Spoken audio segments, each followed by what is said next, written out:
It had very little fire damage. It had only a couple tiny little fires. And people have to picture this in Santa Barbara, a 47-story building. Picture this in Santa Barbara, 47 stories, practically 600 feet. Right. Imagine this thing, got a couple tiny little fires in the lower floors, and then you're watching it, and 10 seconds, poof, it's down, and it's nothing but pulverized pieces of steel and dust. And then imagine KEYT and news press. All they have is one little blurb. Oh, the tallest building anywhere in the area just fell down. And on to the weather now. Yeah, why was it that the media showed us buildings, the North and South Tower, but didn't show us Building 7 falling down all the time? They showed us constantly North and South Tower falling. Well, they mostly showed the tower being hit. They didn't even show a lot of the tower falling, but they show mostly the tower being hit, which shocks everybody. They won't even talk much about Building 7. And then the government's the same way. Because the government said after these buildings fell down, they said, well, we'll investigate. Mm-hmm. Okay? After 7 months of investigating, FEMA, in their report, says, well, we don't know what happened to Building 7. We don't know what happened to Building 7. And then the next report... That's what FEMA said. Their commission report didn't even mention Building 7. So we've got a building, 47 stories, it just pulverizes itself. The government's, I don't see anything. Right. And the news people... What is wrong with these people? Again, I'd like to read a little bit of what the physics professor from Brigham Young says. He says, previous investigations, including those of FEMA, since you brought up FEMA, and their investigation, and the 911 Commission, and the National Institutes of Standards and Technology, he says they all ignore the physics and chemistry of what happened on September 11th to the Twin Towers and the 47-story building known as number 7. He says the official explanation that fires cause structural damage that caused the buildings to collapse cannot be backed up by either testing or history. So hopefully we'll get some more experts coming out here shortly that are willing to put their names out there and not be afraid to buck the resistance to this. Yeah, because because like I said, as people look into it, they become on our side. Right. And so it's growing, and the government can't stop it. And, KEYT can hide all they want, but this is coming out eventually. And eventually people are going to start asking, why are they covering this up? This is a major crime. And then it gets worse, because when you realize when these towers came down, those clouds of dust, remember those things? Right. A lot of people say, well, they were dust. They weren't dust, like the stuff that falls on your kitchen table. It was pulverized buildings, pulverized windows, pulverized computers, pulverized fluorescent light bulbs. There are right now still tremendous health problems from breathing it, getting it in your eyes, your skin. There are skin rashes. Mm-hmm. There are people with lung problems now, kidney problems, liver problems. That was demolition debris. It was not dust. And they are suffering over there from it. Now, one last thing before we move to the Pentagon, and that is back to Silverstein's comments. When I heard those, I couldn't believe what I was hearing. And I think out of all the evidence that we have for most folks who are coming to grips with this, that's one of the biggest things when they hear Silverstein admitting to pulling the building. That indicates that they would have to have pre-planted demolition explosives. They could, in other words, what I'm saying, you can take it from here, but they can't do it that fast. They can't. Right. His statement, you cannot take his statement literally because it doesn't make sense. He's trying to imply, no matter how you interpret his statement, it means nothing. Well, at least it means that if they did a demolition, it had to already be set up for that. That's the only way you can interpret it. But you see, he's trying to make this sound like the fire department made the decision that day. That doesn't make sense. See, that's what I mean. His statement, by the way it reads, you cannot interpret it to make sense. What should have happened is the government should have said, bring these people in so we can talk to them. What is going on with Silverstein in the fire department? Nobody asked them anything. They didn't do that in the commission? Nobody asked them anything. And where are these investigative reporters? They didn't bring him in and say, what are you talking about on PBS? Right.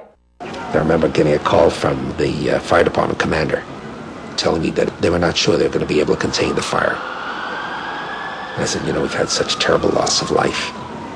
Maybe the smartest thing to do is pull it. And they made that decision to pull, and then we watched the building collapse. They ignore it. They ignore it. Plus, then he says to the insurance company, I want $800 million for Building 7 falling down. They've already. I know they gave him about half that. These 400 buildings were million. owned by us, the taxpayers. Well, the two towers. The two towers were owned by the taxpayers. He already had Building 7. And he had a lease for the two towers. Yes, and he had an insurance policy, so he gets about $4 billion. But why does he get the payoff from the insurance company because he has a lease when they're built and owned by the taxpayer? But see, no one asks these questions except us. The government doesn't ask what's going on. The investigative reporters don't ask. There are so many weird things about this. Right. This is what I think scares people. When you look at this, you look at the murders that went on, the people that are in New York right now suffering. Some firemen just recently died from breathing that dust. It took this long. And you talk about in your book about the fact that there was a desire amongst New York officials and New York citizens. I don't want to say this wrong. There was an animosity toward the buildings. A lot of people didn't like them. The way they look, and they weren't very profitable. So a lot of people wanted just to get rid of them. Wanted to get rid of And the government actually looked into, well, how much would it cost to demolish those buildings? And they discovered it would cost a lot because they first had to pull out the asbestos. So there were actually efforts looking into how to demolish it. Right. This is the other funny thing. They looked into it. They looked at the cost of demolishing it. It was just not that long before these towers fell down. And so here we got the government trying to get rid of them. People want to get rid of them. Well, I think people are about ready to freak out in our viewership, so we better move to another topic because this is so much to grasp about all this, and I think we did pretty good to get that much out there so quickly in our time slots, so time allowed. So let's move to the Pentagon.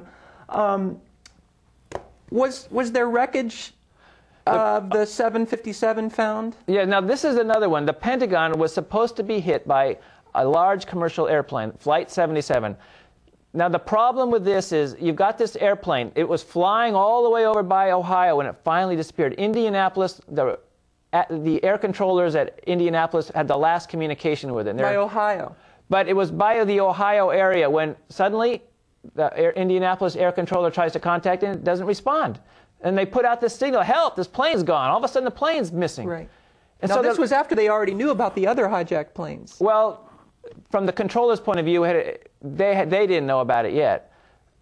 You know, it's interesting. Well, it's because it takes time for things to get around. But see, this plane had just disappeared, so they sent out a call for help. So where's this plane? Right.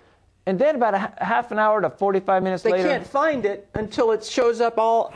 Yeah, all of a sudden, about a half an hour later, the radar operators at the Washington, D.C. area see this plane spiraling down. Spiraling down from a higher altitude. Yeah, from a high altitude, spiraling down, and the guy's saying, wow, it's so smooth. Well, a 757 can't do that. That's what they're looking. They're like, wow, this is so smooth. They got quotes. It's so smooth. What a pilot. And then it comes down to treetop level. It's knocking down light poles. That's and impossible. Then it crosses over the highway, drops down to grass level, and you can't take a 757 on a grass level, as you talk about in your book. This is what pilots will say. They look at this and they think this is impossible.